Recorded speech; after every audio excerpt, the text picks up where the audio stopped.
Hello दोस्तों, good morning. आप सभी को मेरा प्यार भरा प्रणाम। आशा करती हूँ आप सब लोग स्वस्थ होंगे, मस्त होंगे, अपने अपनी लाइफ में व्यस्त होंगे। तो दोस्तों, यहाँ पे आज मैं जा रही हूँ सुबह सुबह घास के लिए और अपने पंधेरे की साइड वाले रास्ते से जा रही हूँ और थोड़ी सी दूर जा रही हूँ गांव से ऊपर की साइड को। और यहाँ से छन्नियों के होते हुए जा रही हूँ मैं। यहाँ पे ठीक सामने नीचे हमारा गांव दिख रहा है और बाकी सारे गांव भी इतने पास पास दिख रहे हैं। यहाँ बहुत सारे गांव हैं जो आसपास ही दिखाई देते हैं और आसपास ही रहते हैं। तो ये कुछ सामने ये गांव भी थे। उसके बाद मैं आ गई थी यहाँ से थोड़ी देर बाद घास लेके घर। तो यहाँ पे एक छोटी लड़की डांस कर रही थी, बिल्कुल जैसे गाना चल रहा था वैसे ही भगवान जी वाला डांस कर रहे थे, मानो जैसे सच में देवता आ गया हो। और वहीं पे उनका छोटा बुल्ला एकदम हैरान परेशान हमें देख रहे थे।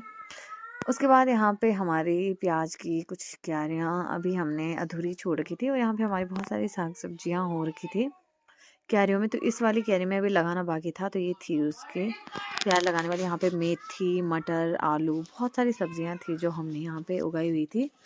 और हम लोग ऐसे ही आजकल ये सब्जियों का ही टाइम रहता है, कुछ हरी सब्जियाँ तो कुछ सब्जियाँ आगे होने वाले टाइम में होंगी। तो ये मटर की फलियाँ देखो कितनी अच्छी आ रखी थी। इधर मतलब टहनियों में कुछ इस तरीके से लकड़ी लगाई जाती है तो बहुत अच्छी मटर होती है। यहाँ पे ऊपर की साइड में हमारे घर के नीचे पे भी हमने मटर लगा रखी थी। हमारी क्यारियों में साग सब्जी हमेशा ही रहती है।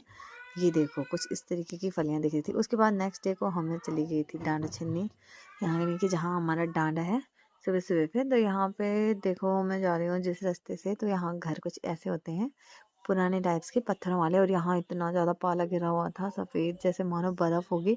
तो सोचो इतनी ठंडी तो होगी भाई, यहाँ के लोग कैसे रहते हैं भगवान ही जाने। और यहाँ हम लोग आ रखे थे माल्टा और नारंगी लेने के लिए। तो ये हैं कुछ माल्टे के पेड़, बहुत सारे लोगों ने ले लिए थे। लास्ट में मैं गई थी तो मैं भी लाई। ये जी लोगों के ये माल्टे के पेड़ थे और यहाँ पे कुछ तो उन्होंने तोड़ दिए थे, बाकी लोगों ने, कुछ मैं तोड़ रही थी। तो उसके बाद जी को ही जाना पड़ा था पेड़ में और मैं नीचे से कैच कर रही थी। उसके बाद बहुत सारे जमा कर दिए थे हम लोगों ने, बाकी सबने तो अपने लिए पहले से ही रख दिए थे। तो यहाँ पे मैंने टब पे जमा कर दिए थे। उसके बाद कुछ माल्टा और मेरे अचानक से मेरे सर में भी लग गई, जी ऊपर से फेंक रहे थे। फिर उन्होंने कहा थोड़ी सी साइड हो जा, अभी मत उठा। उसके बाद यहाँ पे कुछ नारंगियाँ, ये नारंगी हैं, वो संतरे थे, ये भी तोड़ दिए थे। ये दोनों मेरे ही लिए थे और यहाँ पे मुझे चाय भी मिली पीने को। उसके बाद आ गई थी घर। तो यहाँ पे कुछ लोगों की शादी की लकड़ियाँ फाड़ रहे थे तो उन लकड़ियों को लेने जा रहे थे। आजकल रोजगार गारंटी पे हमारे गांव का ये रास्ता बना है जो कि बहुत ही अच्छा बना है। तो यहाँ पे मैं ननद जी लोग भी जा रहे थे, गांव के सभी रास्ते लेके चले थे। तो यहाँ पे बहुत सारी लकड़ियाँ फाड़ रखी थी। तो यहाँ ऑलरेडी पहले से बहुत सारे लोग आ रखे थे। इस साइड को औरतें औरतें थी जहाँ से कि लकड़ियों के टुकड़े करके फाड़ के आदमी चले गए थे। तो ये रहा मेरी गडोली। गाँव के ठीक सामने पे ही लकड़ियाँ फट रही थी। यहाँ पे बहुत सारे आदमी लोग भी थे और वो सुबह फाड़ने वाले लोग थे और हम ले जाने वाले औरतें बाद में जाती हैं यहाँ पे।